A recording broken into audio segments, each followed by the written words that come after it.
आपको फिल्म की दुनिया, थिएटर की दुनिया और ड्रामे की दुनिया में सबसे हसीन चेहरा कौन सा लगा और क्या वजह थी? हमारे थिएटर में बहुत से चेहरे हैं खूबसूरत, लेकिन जिसने अरूज पाया और ख़ूबसूरती भी थी वो नरगिस जी हैं। उनका बड़ा नाम भी हुआ और उनको भी पसंद करने की मेन वजह थी आर्ट। उनका जो चेहरा है ना, वो उनके जिस्म के अज़ा के साथ साथ उनका चेहरा भी परफॉर्म करता था, डांस करता था। हाँ जी, आईब्रोज भी, आंखें भी, लिप्स भी। तो एक वो बड़ी वजह थी उनकी, और वो उनका करिश्मा, जैसे कुछ सियासतदानों का या बड़े लोगों का एक करिश्मा होता है ना कि लोग आ गए और इकट्ठे हो गए। तो हम तो खैर जूनियर्स थे उनके सामने, वो बड़ी स्टार थी, तो वो उनको बड़ा मैंने दिल से पसंद किया और चाहा कि यार ये वाकई बड़ी अच्छी कलाकारा है। और उन्होंने अपने वक्त में, अपने अरूज में बड़ा अच्छा टाइम गुजारा। ये तासुर किस हद तक दुरुस्त है कि जो हसीनाएँ हैं जो रक्स करती हैं स्टेज के ऊपर, इसके पीछे कोई और कारोबार होता है? वहाँ पे तो सिर्फ एक शो पेश किया जाता है, असल कमाई कहीं और से है। आप इस बात को ऐसे इमेजिन कर लें चौई साहब, वो आपने देखा होगा इन दिनों में एक ख्वाजा सरा है, महक मलिक, बड़ा वायरल है, बड़ा उसका नाम है। ये सारी चीज़ें वैसे ही है जैसे आपने एक छोटी सी फ्रेंचाइज बना ली सड़क के ऊपर और पीछे गोदाम भी है, आपका माल, आपका मैन्युफैक्चर वहाँ पे होता है। तो ये ड्रामा जो है बेसिक ये आपको मशहूर करने की और आपका फेम, नाम बनाने का एक पॉइंट है। तो उसके अलावा जैसे मर्ज़ी ये लोग पार्टियां करें, डांस पार्टियां करें, जैसे हम मुजरा लफ्ज़ कह लेते हैं, ये करें, शादी ब्याह के फंक्शन प्रोग्राम्स करें, तो ये डबल ट्रिपल अर्निंग हो गई उनकी इस हिसाब से। जो माफिया असले के ज़ोर पर और दौलत के ज़ोर पर थिएटर पर राज करता रहा है, उनके मकासद तो कुछ और होंगे, उन लड़कियों से तल्लुकात बनाना होंगे। ये वजह उसकी ये है चौई साहब, ये है रंगों की दुनिया। आप देखिए रात के वक्त जब अंधेरा होता है पूरी हर तरफ, चारों तरफ, तो कोई एक लाइट भी कहीं जल रही हो तो आपको कुछ मील दूर से भी नज़र आ जाती है। ये अट्रैक्शन है रात की। तो यहाँ पे तो जलनी है हज़ारों लाइटें और मेकअप होने हैं और ड्रेस वैसे पहने जाने हैं और अंडर गारमेंट्स और ओपन गारमेंट्स और ऐसी यानी जिद्दत आनी है जिसको लोगों ने कॉपी करना है। तो ये है रंगों की दुनिया, इधर लोग ज़्यादा अट्रैक्ट होते हैं, जल्दी ध्यान पड़ता है, तो इसलिए चार्मिंग है ये चीज़। तो जो मर्द आर्टिस्ट हैं उनकी तरफ जो शायकीन ख़वातीन हैं या देखने वाली हैं, वो नहीं अट्रैक्ट होती? वो सिर्फ टीवी की हद तक है। थिएटर पे तो इस वक्त ये वाला अरूज नहीं रहा क्योंकि फैमिलीज आती नहीं। जो हमारे टीवी के आर्टिस्ट हैं जैसे इमरान अशरफ हैं या अहमद भट्ट हैं या मोहसिन अब्बास हैदर हैं, हुमायूं सईद हैं, ऐसे जो बड़े बड़े नाम हैं, फवाद खान हैं, तो ये लोग हैं जो अब फैमिलीज़ में इन है। जो भी टैलेंट चौई साहब मेरी नज़र में फैमिलीज़ में इन होगा वही लोगों की अट्रैक्शन की वजह बनेगा। तो ये थिएटर के हमारे जो बहन भाई हैं उनको तो लोग अब फैमिलीज़ इतना पसंद ही नहीं करते। अगर रक्स और जुगते निकाल दी जाएं तो क्या मौजूदा थिएटर चल सकता है?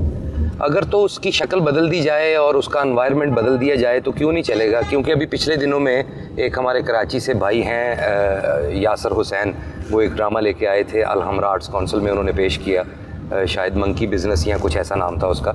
तो वहाँ पे मैं गया एक दिन, मैंने देखा जाके, तो मैंने देखा वहाँ पे 700 सीट का हॉल है जय साहब और 500 प्लस ख़वातीन होंगी।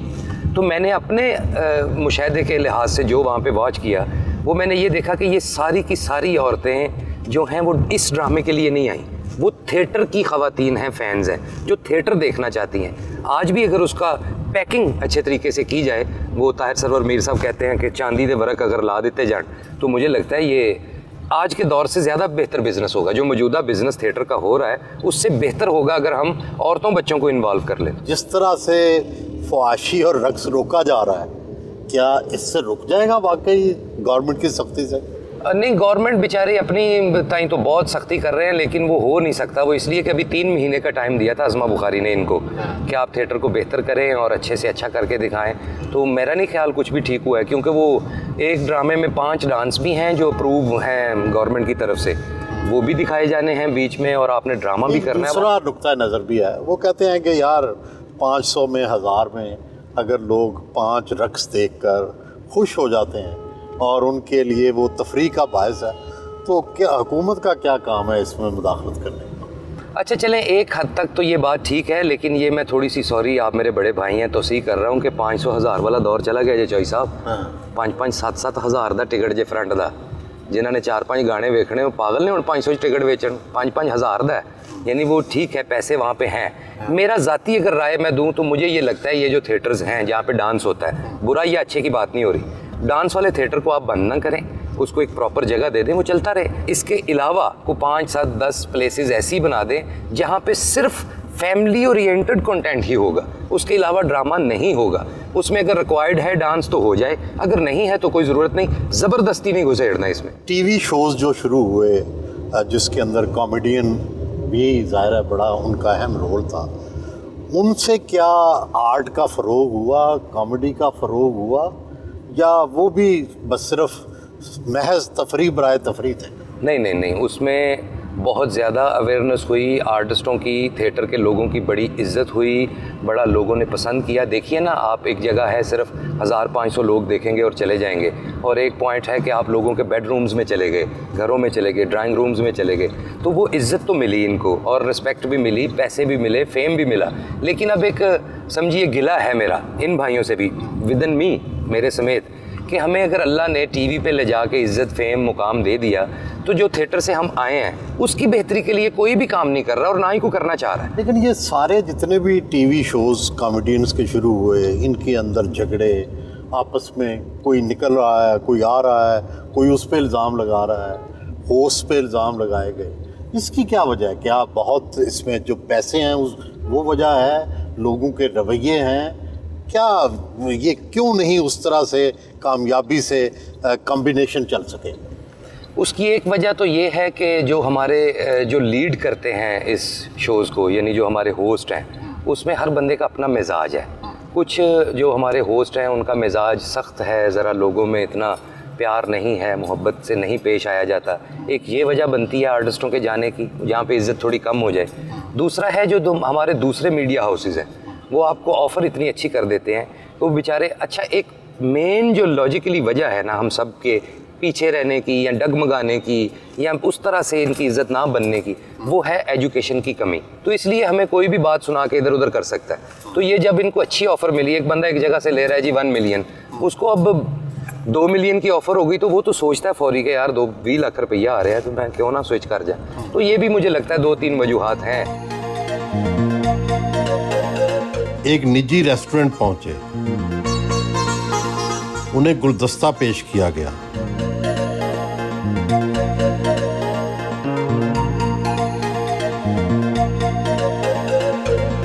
दोस्त कॉमेडियंस को खाने पर मदऊ कर रखा था।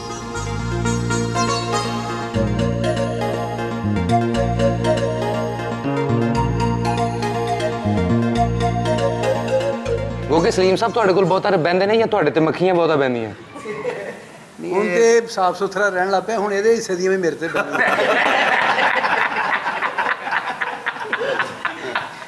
ਜੀ। ਵਾਜਦ ਸਾਹਿਬ ਮਾਸ਼ਾਅੱਲਾ ਮੈਨੂੰ ਵੀ ਉਸਤਾਦ ਹੀ ਕਹਿੰਦੇ ਨੇ, ਤੇ ਮੈਂ ਇਹਨਾਂ ਨੂੰ ਕਦੀ ਸ਼ਾਗਿਰਦ ਸਮਝਿਆ ਨਹੀਂ। ਅਸੀਂ ਇੱਕ ਦੋਸਤ ਵਾਂਗੂ ਇੱਕ ਦੂਸਰੇ ਨੂੰ ਟਰੀਟ ਕਰਨੇ ਆ, ਲੇਕਿਨ ਫਨ ਦੀ ਦੁਨੀਆ 'ਚ ਬੜਾ ਅੱਛਾ ਇੱਕ ਇਜ਼ਾਫਾ ਹੋਇਆ ਹੈ। ਵਰਸਟਾਈਲ ਫਨਕਾਰ ਹੈ, ਇਹਨੂੰ ਜੋ ਬਣਾਓ, ਇਹਨਾਂ ਕੋਲ ਟੈਂਪੋ ਬਹੁਤ ਨੇ, मतलब पठवारी बुला लो, सरैकी बुला लो, पश्तो बुला लो, पश्तो तो बहुत अच्छी बोलता है, तो पंजाबी तो अपनी माँ बोली है, लेकिन वाजिद बहुत अच्छा आर्टिस्ट है, बहुत प्यारा फनकार भी है, इंसान भी बहुत अच्छा है। खामी ये इक्को ही है कि बहुत लम्बियां पाते उधार लैके वापस नहीं करते। नहीं खामी ये इक्को ही है। मैं कितने है, कहना मैं फार्म हाउस हाँ, मैं आवागा 12-1 बजे फार्म हाउस उत्थे बनाया भी, यकीन कर बंदा गया है तो मुड़ के घर फोन कर जी मैं कल आवागा। वाजिद साहब वर्सटाइल फनकार आ, ते मैं इन्हां दा काम भी देखा, इन्ना स्टेज फ्रैंकली करते हैं ना वडैच साहब, तो हुंदा ना कि जिहड़े इंट्री करते हैं स्टेज ते, कोई तिशनगी चेहरे ते, कोई परेशानी भी क्यों नहीं, कोई दे रहा लै, इन्ना रिलैक्स काम करते हैं ना। मैं बहुत घट बंदे देखे, लेकिन ये फनकार भी अच्छे आ, ते सॉफ्ट तबीयत दे, अखलाक बहुत अच्छा वा। जिंदगी च तुसी कोई भी किसी किस्म का कोई मशवरा भी लेना चाहो, तुहानूं जिंदगी दे जिन्ना अपने इन्हां दा एक्सपीरियंस आ वो शेयर करनगे, ते मेहमान नवाजी वो वैसे ही इन्हां दे घर दा हिस्सा वा। लेकिन शौक बहुत है। नहीं वो शौक ना होणगे तो फिर शोबे च कादे रह गए, फिर तो किते उत्थे कोई दुकान लाउण, सलाद वेचण रला के आ मिक्स करके हाँ जी, पाकिस्तान के लाइमलाइट में शोबिज़ में कुछ 10-15 साल से वाजिद इमर्ज हुए हैं। और वाजिद की खूबी ये है कि ये जैसे दूसरे साथी कह रहे हैं वर्सटाइल हैं, इनके पास करैक्टर बहुत हैं और वैरायटी है, टोन्स हैं, टेम्पोज हैं, फिर बॉडी लैंग्वेज बदलते हैं। और मुनव्वर ज़रीफ़ स्कूल ऑफ थाट जो मैंने ऑब्ज़र्व किया है, मैंने इनके साथ काम भी किया है, ये मुनव्वर ज़रीफ़ स्कूल ऑफ थाट है। वाजिद जो हैं उस लेगेसी को लेके आगे बढ़ रहे हैं। और एक और ख़ूबी जो दूसरे कॉमेडियंस में नहीं है शायद, कि ये मिमिक्री आर्टिस्ट भी हैं। मिमिक्री एक अलहदा फील्ड है, तो ये कुछ सालों से, कुछ 8-10 साल से मिमिक्री भी ये कर रहे हैं। मैं जिन्ना भी वाजिद खान साहब ने काम किया, मैनू बहुत ज़्यादा सीखने को मिले। सलीम अलबेला साहब मैनू लाहौर दे विच लैके भी है, 2 लोग आए सन। मेरी शादी भी इन्होंने की थी लाहौर दे विच, मैनू घर भी इन्होंने लैके दिता। तो मेरा तो समझ लो कि बचपन गुजरे इन्हों के हत्थों च, बड़ा कुछ सीखने को मिले इन्होंने। तो बाकी वाजिद खान साहब तकरीबन अज तो कोई 10 साल पहले ना एक बंदा को मायूसी का आलम छाई जाता कि यार की बनेगा, जो असी करना चाह रहे हैं वो हो नहीं रहा। तो मैं इन्हों का एक छोटा भाई होने की हसीयत ने इन्होंने कहना होंदा सी, भैन जिहड़ा तुहाडा काम का स्टाइल है ना, इंशाअल्लाह ताला वो वक्त कोई दूर नहीं हैगा। तो तुसी जैसा कर रहे हो ना, इंशाअल्लाह तुहानू ऐसा प्लेटफॉर्म मिलेगा तो वो माशाअल्लाह जी तुहाडे सामने।